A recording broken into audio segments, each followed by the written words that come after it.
Gandang umaga, Luzon, Visayas, Mindanao.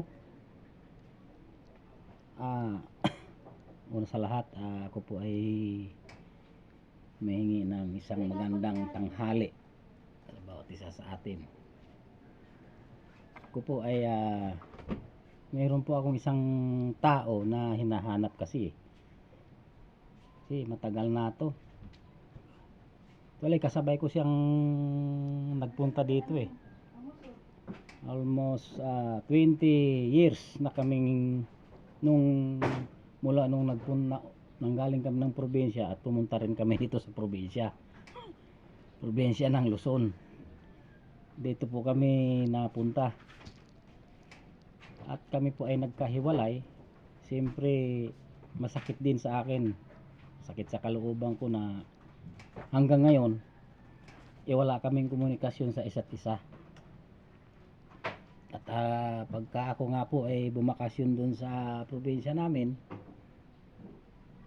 andun nahihiya po ako sa mga kamag-anak niya, lalo na sa kanyang magulang, mga kapatid, kasi hindi lang po ganun ang ano namin. Bagamat magkapit bahay lang kami, pero iba yung pakikisamahan namin sa bawat isa sa amin. Nagtuturingan kami na para kami mga magkapatid doon. Kaya nga po hanggang ngayon hinahanap ko pa rin siya. Sana po sa video na ito meron pong makapanood, at kung kilala naman po ninyo ang pangalan po ito ay si Julito Polistico. Julito Polistico po ang kanyang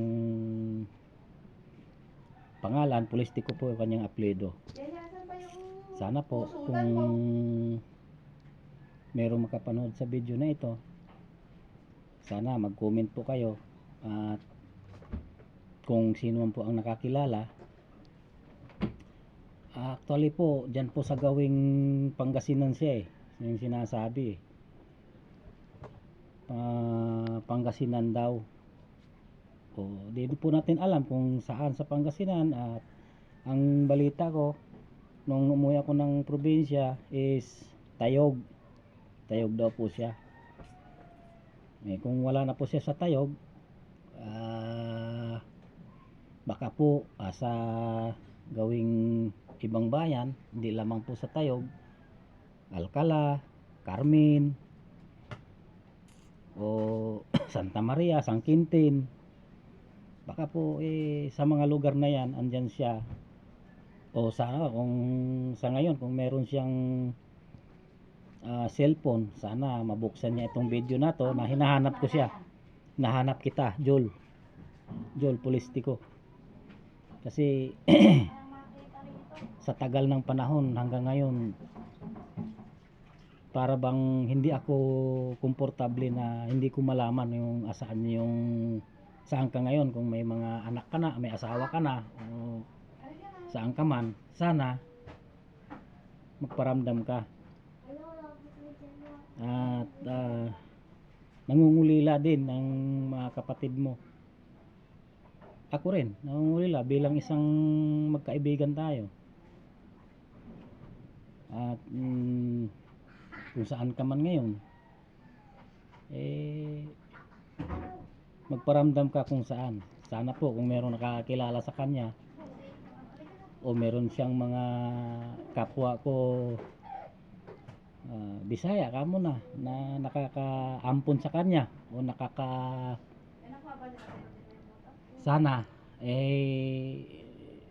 napakaluwak na po ng social media ngayon. Sana magparamdam ka. Kung meron po nakapanood sa video na ito, sana mag-comment po kayo. I-share nyo po ito para po ay, at ako naman po, Joel, pasensya ka na, at ngayon lang po ako nagkaroon ng cellphone na